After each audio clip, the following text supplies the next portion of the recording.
Bonjour, messieurs, mesdames, personnes non binaires. Je me présente, en toute modestie, de pair à pair. Je m'appelle Thomas Millet. Vous me connaissez peut-être pour mes livres best-sellers tels que Libérez votre roleplay ou encore L'âge de l'agentivité.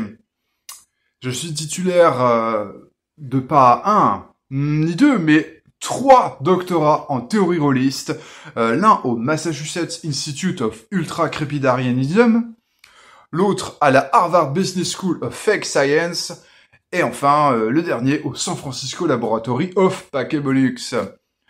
Et donc, j'ai entrepris d'étudier au niveau moléculaire les sous-systèmes de jeux de rôle, ceci grâce à mes connaissances en thermodynamique chimique, en physique quantique et en neurosciences, voilà, des disciplines que je maîtrise modestement au niveau prix Nobel, quoi, à peu près. Et donc j'ai découvert des interactions étonnantes, voilà, au niveau subatomique, et notamment des liaisons acide-base, des oxydoréductions entre le ludonium et le narrativium, et...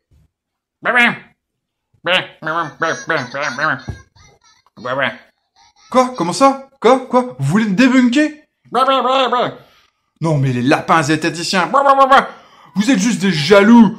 Vous voulez brouter ma fame, c'est ça? Non mais je vais vous coller un procès, moi. Bon, voilà, salut tout le monde. On se retrouve pour une dernière vidéo, donc sur la série plus ou moins. Et donc, vous avez compris, on va parler des sous-systèmes en jeu de rôle et notamment sur un phénomène que j'ai constaté, voilà, au niveau moléculaire, le fait que les sous-systèmes se font concurrence. Alors. C'est quoi les sous-systèmes? En fait, la plupart des jeux de rôle sont des assemblages de sous-systèmes, quoi. Donc, par exemple, Donjons et Dragons, il va assembler un sous-système de combat, un sous-système pour la magie, on a d'autres sous-systèmes tels que les alignements, les points d'expérience, le caractère build, les équipements, etc., quoi.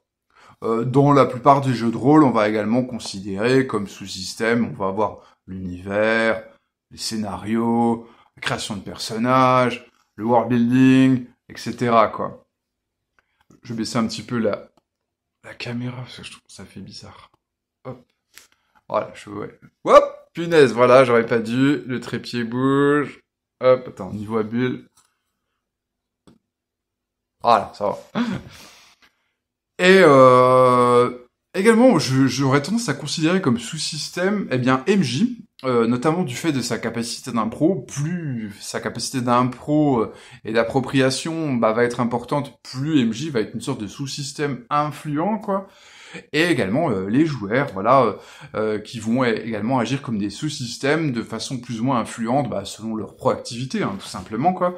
Leur proactivité, leur RP, et puis leur emprise sur la narration. Ça va me donner un peu leur pondération en tant que sous-système. Comme sous-système, on va aussi rajouter la musique, le board, les aides de jeu, tout ça. Grosso modo, c'est j'en ai déjà parlé pas mal de fois, le principe des jeux cumulables, quoi. Et donc, en fait, on pourrait dire que tout ce que j'ai décrit là, ce sont des mini-jeux qu'on peut cumuler ensemble pour faire une espèce de macro-jeu, quoi. La plupart des jeux de rôle, ce sont en fait des macro-jeux, des accumulations de mini-jeux, quoi, qui vont interagir. Et je vais te représenter mon paradigme de jeu principal, et c'est là où j'ai ce problème là de concurrence des sous-systèmes. Mon paradigme de jeu principal, c'est le one-shot de 2-3 heures, quoi. Et souvent, en plus, quand je fais ces one-shots, je vais avoir un objectif de tester un sous-système, voilà, que j'ai jamais essayé avant, ou que j'ai fait un truc un peu particulier sur ce sous-système. Éventuellement, je vais vouloir en tester 2 ou 3 en même temps. Et voilà, des fois c'est très circonstanciel, hein, ces sous-systèmes. Par exemple, quand j'ai fait mon one-shot OSR Fondation SCP, mes deux sous-systèmes circonstanciels, c'était Wikipédia, qui me servait en fait pour le contexte généraliste, et l'autre sous-système, c'était le wiki de la Fondation SCP, qui me permettait d'avoir accès à un contexte spécialisé, quoi. C'est un peu des sous-systèmes de lore, quoi, des sous-systèmes d'univers. Ou de génération... voilà. Et mes notes sont pas dans le bon sens, c'est pas grave. Hop. Et ce que je constate, en fait, c'est que dès que je mets trop de sous-systèmes en objectif test, en fait, je peux pas tout tester. Par exemple, l'autre jour, j'ai voulu essayer de cumuler biomasse. Bon, j'ai déjà parlé, c'est mon émulateur de MJ 1000V. Donc moi, en tant que MJ, j'avais biomasse pour générer mon scénario, quoi. Et j'ai voulu rajouter comme sous-système l'ensourcellement. L'ensourcellement, c'est une aide de jeu MiVo, ou un jeu, ça peut être considéré aussi comme un jeu à part entière, et c'est grosso modo des prompts pour augmenter les personnages, quoi. Donc par exemple, c'est des questions aux personnages, quoi. Qu'est-ce qui vous manque le plus? Qu'allez-vous faire pour vous procurer? Attends, ça c'est un prompt de quête, ouais. Là j'ai un prompt d'intimité. Quel sera votre dernier mot? Un prompt de matériel. Lequel de votre matériel nécessite un entretien et des réparations constantes? Ainsi de suite. Et en fait, ça, je les ai posés au milieu de la table. Et j'ai dit aux joueurs, ouais, allez, j'ai mis en vrac. Ouais, j'ai mis en vrac tout le contenu de mon bocal. Et puis j'ai dit, voilà, piochez des questions pour enrichir vos personnages et tout. Et résultat des courses, eh bien, aucune question n'a été piochée. Et on a fait une partie fonctionnelle, hein, c'est-à-dire que le biomasse m'a suffi pour faire une partie fonctionnelle, mais du coup, on n'a pas du tout utilisé l'ensourcellement. Et donc, ça fait partie des choses qui m'ont amené à conclure que les sous-systèmes se faisaient concurrence. On ne pouvait pas utiliser beaucoup de sous-systèmes en même temps. Souvent, il y en a un ou deux qui sont massivement utilisés ou qui produisent beaucoup de résultats. Alors, ce que je veux dire est peut-être un petit peu hors sujet, mais je dirais que voilà, il y a des sous-systèmes qui sont à haut potentiel ludique. Alors, le haut potentiel ludique, c'est censé juste mesurer l'impact des phrases, des accroches narratives. Est-ce qu'il y a beaucoup d'accroches narratives dans le texte? Mais voilà, plus globalement, je dirais que voilà, il y a des sous-systèmes qui sont particulièrement rentables, performants, qui vont particulièrement influer l'expérience, quoi. Et voilà, des sous-systèmes, je sais pas, à haut coefficient, quoi. Et du coup, ils ont tendance à écraser éventuellement les autres. Et du coup, on n'a pas le temps, l'idée ou l'opportunité d'utiliser les autres sous-systèmes. Alors, je vais faire un petit détour par les jeux de plateau. Parce que les jeux de plateau, ils ont aussi des sous-systèmes. Il y en a même beaucoup qui sont composés de sous-systèmes. Je pense à tout ce qui est Eurogames ou encore peut-être encore plus de façon plus impressionnante dans les jeux Ameritrash. Il y a plein de mini-jeux quoi qui constituent un jeu dans son ensemble quoi. Mais en fait, dans les jeux de plateau, ces sous-systèmes, ils sont totalement interdépendants. C'est-à-dire que tu peux pas tellement envisager une partie qui va pas utiliser tous les mini-jeux. Ils vont tous servir à un moment ou à un autre. Alors, il y a quelques exceptions. Par exemple, encore, mon exemple est pas ouf, mais bon, tant pis. Dans Race for the Galaxy, t'as des phases de jeu, mais on n'est pas obligé de jouer toutes les phases de jeu lors d'un tour, parce qu'en fait, chaque joueur va poser une carte phase de jeu, et donc il est possible que on vote pas pour toutes les phases de jeu, qu'il y ait des phases de jeu qui ne soient pas jouées, parce que en fonction des stratégies de chaque personne, eh bien, on joue pas toutes les phases de jeu. Mais après, même là, c'est un exemple un peu moisi. Parce que à l'échelle, si tu veux, d'une partie entière dans Race for the Galaxy, je pense que chaque phase de jeu sera jouée au moins une fois, quoi. Hein. Ça me paraît. Je dis pas que c'est impossible de faire une partie sans une phase de jeu, mais à mon avis, c'est très rare. Mais alors, en jeu de rôle, ça se passe pas comme ça, en fait. C'est-à-dire que les sous-systèmes, ils sont pas aussi interdépendants, ils sont pas aussi indispensables. L'utilisation des sous-systèmes, elle est situationnelle. Et donc, du coup, elle est optionnelle. En fait, si tu passes 2 heures à faire un combat, voilà, c'est une situation qui amène à utiliser le sous-système combat, du coup, t'as plus forcément le temps de faire un run matriciel, parce que t'as pas la situation, genre le scénario n'implique pas que ce soit utile de faire un run matriciel, tu vas pas utiliser le sous-système lié au run matriciel. En fait, l'opposition entre le jeu de plateau et le jeu de rôle, c'est un petit peu 2 rapports au temps. Enfin, 5 minutes, un peu philosophie. Oui, puisque je l'ai pas dit, j'ai aussi un doctorat en philosophie. Oui, tout à fait. Je peux le prouver, Oh, vous les lapins zététiciens, c'est fini, hein. Arrêtez de perturber ma vidéo. C'est un deuxième procès. Alors, en fait, en jeu de plateau, le temps du jeu de plateau, c'est un peu, pour prendre des notions grecques, c'est un peu l'aion, c'est le temps de la génération, du cycle. On va jouer, voilà, on va jouer toute une génération, toute une époque, quoi. Voilà, si tu joues à Call of Cthulhu, tu vas jouer tout un cycle, voilà, de colonisation, d'exploitation de l'île, quoi. On va pas oublier des étapes. Tandis que en jeu de rôle, c'est le temps du kéros, c'est le temps de l'opportunité, du moment, et donc, bah là, les choses, voilà. Et donc, si, par exemple, bah, j'ai pris l'exemple de Call of Cthulhu, si je joue à Guild, le jeu de rôle, qui est un jeu de rôle, voilà, autour de la découverte d'un nouveau continent, on pourrait un petit peu rapprocher à Call of Cthulhu, vite fait, hein. Bah en fait, il est pas dit que une partie, voire même une campagne de Guild, utilise tout entre guillemets les mécaniques liées à l'exploration et à la colonisation, à la gestion des ressources, tout ça, les chocs culturels, compagnie, enfin tout ce qu'on a dans une phase de découverte d'un nouveau continent, parce que bah ça va dépendre des envies des joueurs, ça va dépendre du scénario de la campagne, de la capacité, de l'enchaînement logique des situations, tout ça, et il y a très probablement un paquet de sous-systèmes de guildes que tu vas pas utiliser même à l'échelle d'une campagne. Bon, après, quand même la campagne, évidemment, elle est plus propice à l'utilisation exhaustive des sous-systèmes que le one-shot. Ceci dit, je pense quand même, à moins d'avoir une scénarisation de campagne qui soit vraiment attentive à la diversité et à la variation, je pense qu'il y a des sous-systèmes qui vont être utilisés plus fréquemment que d'autres, quoi. Donc, peut-être que ma campagne de guilde, il y aura un peu de choc culturel, beaucoup de combats, un peu d'exploitation de ressources et beaucoup d'exploration d'environnements hostiles, tu vois. Là, bon, ça se trouve, les joueurs de guild vont me tomber dessus en disant mais t'as rien compris au jeu, c'est possible, j'ai jamais joué, donc je m'en fais une idée peut-être un peu, comment dire, un peu naïve, hein, mais bon, voilà, c'est l'idée que je me fais d'un jeu de découverte d'un nouveau continent.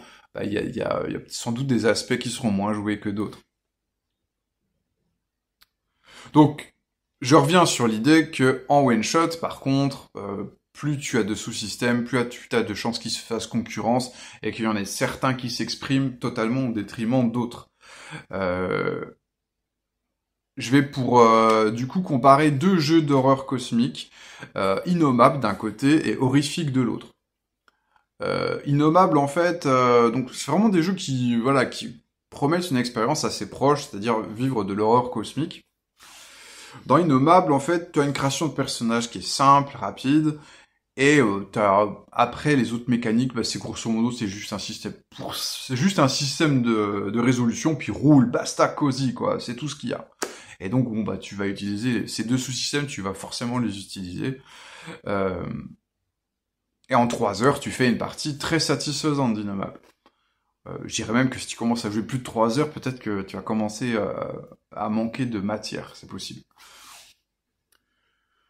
Alors, par contre, à l'inverse, Horrifique, c'est un jeu qui a beaucoup plus de sous-systèmes. J'ai essayé de les lister. Bon, déjà, on a une création de personnage qui est un peu plus complexe que dans Innommable, un peu plus longue.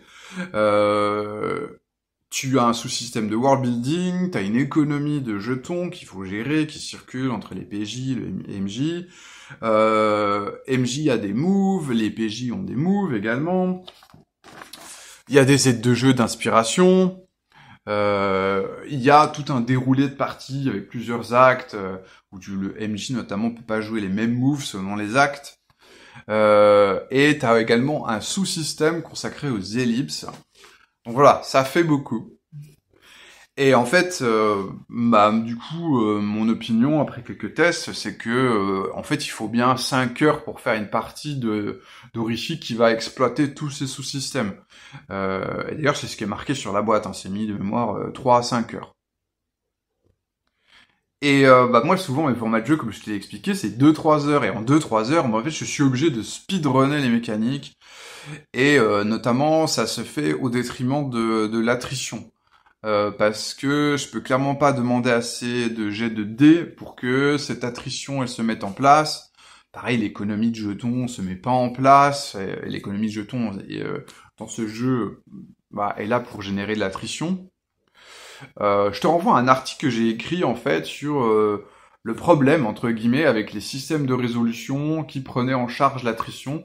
C'est que si tu les sollicites pas assez, ou si le jeu explique mal à quelle fréquence il faut les solliciter, eh bien, tu peux passer à côté de l'attrition, en fait. Et du coup, voilà, enfin, c'est-à-dire que n'importe quoi. Si tu fais un truc un peu, voilà, un système de résolution, où à chaque jet de dés, on peut perdre de la santé mentale, des ressources, se prendre des blessures, tout ça, machin, et que c'est ça qui est censé amener de la tension, eh ben, c'est bien, mais en fait, si je fais que 4 jets de dés durant la partie, en fait, mon personnage, à la fin de la partie, il est quasiment toujours aussi en bon état. Euh, Mon opinion personnelle, c'est que soit il faut extrêmement être précis sur le nombre de jets de dés qu'il faut faire, euh, ou soit il faut peut-être faire porter l'attrition sur autre chose que le système de résolution. Tu veux que les personnages aient faim, et ben tu annonces, quitte à faire peut-être pourquoi pas un dit du MJ, tu annonces que les personnages ont faim, quoi. Pareil pour les blessures et compagnie, quoi. Si cette attrition elle est vraiment importante dans le sentiment, le game feel que tu veux transmettre, il vaut peut-être mieux la décréter plutôt que d'espérer que les jets de dés aboutissent à cette attrition.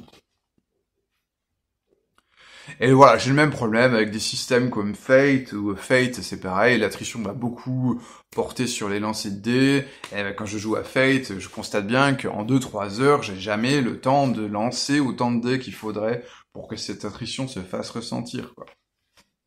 Bref. Donc un one-shot de 2-3 heures, pour moi, du coup, l'idéal, ce serait utiliser un système minimaliste, composé de 2-3 sous-systèmes grand max, et du coup, dans le lot, c'est pas obligé qu'il y ait un système de résolution. Je pense qu'on peut clairement faire l'impasse d'un système de résolution et de gérer du coup la résolution des actions en narratif pour avoir de la place pour d'autres sous-systèmes, par exemple des structures narratives. C'est peut-être ça, peut-être plus intéressant d'avoir ça, quoi. Et si j'ai un MJ ou des joueurs qui sont dans la proactivité, ou qui ont fait une préparation, je pense que il faut que j'ai encore moins de sous-systèmes. Pour donner un exemple concret, la semaine dernière j'ai joué à Ceux qui nous restent, donc on a joué le scénario qui est proposé par l'autrice Sunbay Pines, et ce scénario, le contexte, les pré-tirés est tellement intéressant que en fait je pense qu'on aurait eu que ça, et puis j'avais quand même une équipe de joueurs qui était assez roleplay, prêt à jouer du drama. Et du coup, je pense que on a utilisé le système de résolution parce que je voulais le tester. Mais je pense qu'on l'aurait pas utilisé, notre expérience, elle aurait été tout aussi intéressante. Je pense que le scénario était totalement autosuffisant pour avoir une expérience chouette. Bon, après, tu sais que j'envoie mon article sur le scénario en matrice. Moi, je suis vraiment l'avocat des scénarios sans règles. Généralement, quand le scénario est bien fait, on peut se passer tout à fait de résolution. Bon, bref. Ou alors, bon, il y a une autre option, hein, bien sûr, hein, c'est que Innomable, je le fais en 2-3 heures, quoi. Et du coup, j'utilise pas tout, quoi. Mais je trouve ça un peu frustrant, parce que tu vas passer du temps à expliquer des choses que finalement tu vas pas utiliser, tu es frustré aussi parce que tu passes peut-être à côté de ce que l'auteur voulait vraiment te proposer. Peut-être que tu t'es embêté à lire des procédures que finalement tu n'auras pas le temps d'appliquer, tu vois. Donc la solution de prendre un gros jeu et de le speedrunner, en fait de faire le sacrifice de certains sous-systèmes en cours de jeu, c'est un peu coûteux et un peu frustrant, ça se fait. Après, c'est pareil, sur la longue traîne, si tu fais plusieurs fois le jeu, on retourne sur un petit peu sur un jeu de type boîte à outils, quoi, ou ce que j'appelle aussi les boîtes à jeux, quoi, les boîtes à mini-jeux, quoi. Et donc, du coup, bon, bah, cette fois-ci, je vais utiliser certains mini-jeux, la prochaine fois, j'en utiliserai d'autres en fonction de mes besoins. Et donc là, ça redevient intéressant de connaître tous ces mini-jeux, de les maîtriser, et puis de faire son marché, de façon, à nouveau, en suivant le kéros, l'opportunité, de faire son marché durant la partie de jeu de rôle. Il y a encore d'autres alternatives. Là, on rentre peut-être un peu plus dans le design, mais non, on va voir que c'est aussi des techniques de MJ. C'est que on peut travailler à l'accessibilité des sous-systèmes. Souvent, des sous-systèmes ne sont pas utilisés parce que on a un manque d'affordance ou un manque simplement de disponibilité de sous-systèmes. Et donc, par exemple, là, je reprends l'exemple de mon fiasco. Alors c'était pas une partie du jeu fiasco, hein, c'était mon échec quand j'ai voulu jouer Biomasse côté MJ et l'ensorcellement côté PJ, c'est que l'erreur que j'avais faite, c'était de mettre les trucs en vrac et de, entre guillemets, montrer ça un peu comme facultatif. Ce que j'aurais dû faire, c'était prendre le temps, oui, ça m'aurait pris peut-être un quart d'heure, hein, de retrier toutes les cartes par thématique, parce qu'il y a, tu vois, il y a intimité, quête, équipement, remémorance, il y a plein de thématiques, il y a plein de sous-thématiques, j'aurais dû les retrier par sous-thématique, et puis peut-être même que j'aurais dû faire une présélection pour chaque joueur, quoi. Donc chaque joueur aurait eu un deck, j'aurais peut-être dû être un peu moins dans... C'est vrai que j'ai tendance à tenir au facultatif, mais en fait, le risque principal quand tu dis à quelqu'un que telle mécanique est facultative, eh bien c'est que la mécanique soit pas utilisée. Donc ce que j'aurais peut-être dû faire, c'est dire au moins création de personnage, vous me tirez 3 cartes. Voilà, vous me tirez 3 cartes minimum. Et puis pendant la partie, peut-être même pendant la partie, aussi en tant que MJ, dire de temps en temps dire bon allez, s'il te plaît, tire-moi une carte d'ensorcellement, j'ai besoin que ton personnage soit plus étoffé. Voilà, parce que si tu te reposes sur la proactivité des joueurs, bah ça ne peut ne pas marcher. Bon, alors après, bien sûr, ça représente l'écueil aussi de plus de charge mentale pour MJ, peut-être aussi un côté un peu plus... c'est pas dirigiste au sens où j'impose le scénario, mais j'impose des mécaniques, tu vois. Peut-être que ça peut casser l'immersion de certaines. Et puis... même des fois, quand j'ai des joueurs qui, au contraire, sont proactives, dans l'utilisation des mécaniques, on tombe dans l'excès inverse qui s'appelle le bingo des mécaniques, c'est-à-dire essayer de jouer pour utiliser chaque sous-système et finalement on oublier le kéros, quoi. Être un peu trop dans l'Ion, dans l'intégralité on doit utiliser toutes les phases, toutes les étapes. Et mais du coup, on n'est pas dans la situation, et ça veut aussi dire que quelque part, on commence à mettre un peu trop de fate play, de jeu du script, au détriment du roleplay, tu sais, de la réactivité, de l'initiative, quoi. Donc voilà, à doser, le bingo des mécaniques, je pense que c'est aussi peut-être un écueil qu'on peut essayer d'éviter. Voilà, après, autre exemple, bon bah sur un Shadowrun, qu'est-ce que je ferais? Bah si quelqu'un joue le hacker, je pense que je lui demanderais d'apprendre des règles de run matriciel. Alors, j'y pense seulement maintenant, j'ai pas mis dans mes notes, mais il y a bien sûr cette idée de comment? Si MJ doit faire l'interface entre les règles et les joueurs, eh bien, il y a un risque qu'à un moment, la transmission de certains sous-systèmes se fasse pas, quoi. Et donc, on va... l'idéal, moi, je pense, un idéal aussi, c'est d'avoir des feuilles de personnages bien fournies, des livrets, qui vont un peu plus autonomiser les joueurs, enlever de la charge mentale à MJ. Je pense par exemple au livret de Dungeon World. Les livrets de Dungeon World, c'est vraiment extraordinaire. C'est-à-dire que tu as quand même un gameplay qui, on va dire, est proche de Donjons et Dragons, un peu simplifié, mais quand même, on a un feeling, je trouve, Donjons et Dragons. Et tu prends un personnage qui est réputé être compliqué à Donjons et Dragons, le mage. Tu prends le livret du mage à Dungeon World. c'est exceptionnel, parce qu'en fait, tu peux gérer ta création de personnage, ta montée de niveau, ton choix de sort, toutes les mécaniques d'apprendre mémorisation, apprentissage de sort, tout ça, c'est écrit sur la feuille, et en tant que joueur, tu te gères sans faire appel à MJ. C'est extraordinaire. Et là, évidemment, il y a beaucoup plus de chances qu'on utilise correctement le système de magie, et surtout que c'est entre les mains des joueurs, quoi. Il n'y a pas MJ papa ou MJ maman qui doit tout expliquer, tout guider, tout prémâcher, ce qui prend beaucoup de temps et ce qui risque d'aboutir à des impasses. Bon bah tant pis, le sous-système là n'est pas utilisé parce que MJ n'a juste pas l'énergie de transmettre ou parce que la transmission est mal faite et du coup les joueurs comprennent pas le sous-système, donc laisse tomber. Voilà. Je pense qu'il y a aussi revenir peut-être un peu. Désolé, je suis un peu en roulis, mais c'est important. Revenir à des sous-systèmes un peu plus interdépendants, un peu plus indispensables. Je prends un exemple. C'est les fameux jetons. Dans des cas, t'as une économie de. Enfin, moi, ce que j'ai remarqué, c'est tous les systèmes où t'as une économie de jetons qui donnent des bonus, c'est-à-dire, ouais, n'hésitez pas à prendre des jetons du destin pour avoir des bonus, mais après ils reviennent dans les pattes du MJ qui va pouvoir vous balancer des crasses. Ça fonctionne pas pour plusieurs raisons. La première, c'est que bon bah, je me dis ah ouais, mais si je prends le jeton de bonus après, ça revient dans la main du MJ. Donc c'est un peu des économies qui semblent, enfin c'est assez évident qu'elles tournent à vide, c'est vraiment visible.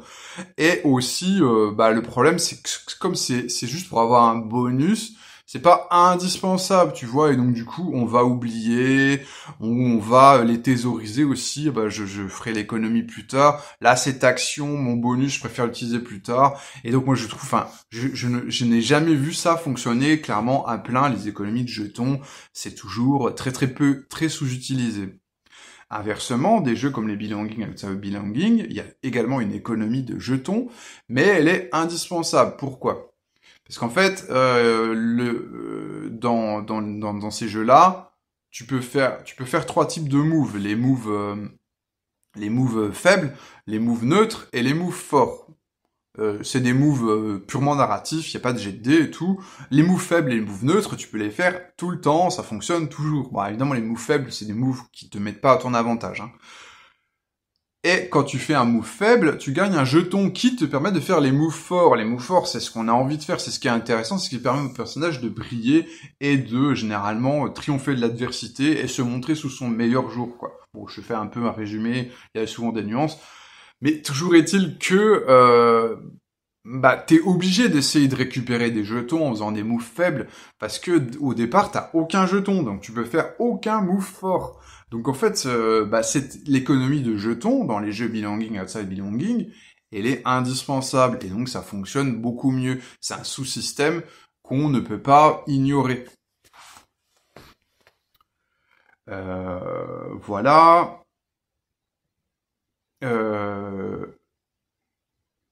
Ouais, donc également moi ce que je privilégierais, c'est des jeux où les sous-systèmes sont plug and play. Donc par exemple, l'exemple parfait, c'est les enflammés par Firebrands, puisque ce sont des boîtes à mini-jeux, c'est des mini-jeux qu'on peut a priori prendre. Enfin, on a la situation qui implique d'utiliser un mini-jeu. Là, on fait une danse, on prend le mini-jeu de danse, et voilà, en 2-3 minutes, on a pris connaissance du jeu, on est capable de le jouer. Bon, des fois, ça peut un peu gripper. Je pense que c'est quand même mieux s'il y a au moins quelqu'un qui en amont a quand même lu tous les mini-jeux et les a bien compris.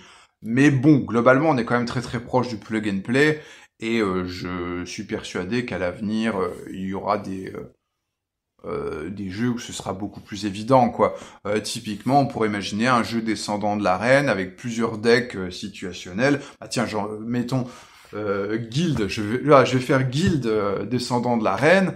Eh bien, je vais avoir un mini deck de questions orientées exploration de territoire hostile, un mini-deck rencontre avec les indigènes, un mini-deck gestion des ressources, pénurie, un mini-deck commerce, un mini-deck navigation, ainsi de suite, et puis voilà, en fait là on est totalement dans le plug and play. Bon bah dès que la situation se présente, on prend le mini-deck, on tire des questions orientées, tac tac tac. Bon bah évidemment tu l'as saisi, c'est d'ailleurs totalement l'approche de Biomasse, hein. Voilà, ça, oui, ça fait 3 ans que je fais de la pub pour un jeu qui n'est toujours pas fini d'écrire. Je suis une fraude sur pattes, voilà.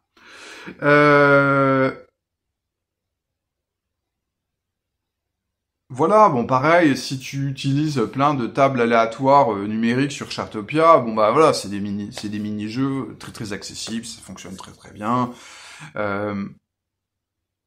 Également, il y a j'ai dit que les aides de jeu c'était des sous-systèmes, mais il y a des aides de jeu que je vais pas considérer comme des sous-systèmes, ou du moins pas des sous-systèmes qui font concurrence. Ce sont les aides de jeu à but facilitateur. Par exemple, si je joue à Donjons et Dragons et que j'ai des cartes pour les sorts de Donjons et Dragons, bah, ça constitue pas une concurrence, au contraire, ça va faciliter le sous-système de magie, quoi. Par contre, sur un jeu déjà bien charnu, exemple Donjons et Dragons, j'hésiterais à ajouter une aide de jeu qui va produire clairement un effet supplémentaire. Par exemple, les aides de jeu narratives comme le Story Engine ou le fameux El Famoso Musée Oracle. Bah parce que si j'ai mon scénario Donjons et Dragons, si j'ai toutes les mécaniques de Donjons et Dragons, est-ce que vraiment c'est une bonne idée de rajouter une structure narrative? Ben c'est pas sûr quoi. Ou en tout cas, tu sais que si tu veux l'utiliser, il faut que tu budgètes au moins 1 heure de jeu de plus, quoi. Voilà, il y a certaines aides de jeu où je m'interroge encore sur le caractère concurrentiel ou facilitateur. Bah, par exemple, la fameuse la battle map et les figurines pour simuler un combat. Là, comme ça, de prime abord, on se dit, bah oui, mais ça facilite le combat. Ouais, mais je leur trouve quand même un aspect concurrentiel parce que ça va aussi ajouter de la granularité au combat, forcément, comme on visualise mieux la situation grâce à la battle map et les figurines, eh ben on va être plus précis dans nos options tactiques, dans nos idées, et puis on va peut-être être tenté de jouer vraiment les déplacements. Concrètement, on fait tous les déplacements correctement, quoi. On téléporte pas les figurines d'un point à l'autre et tout.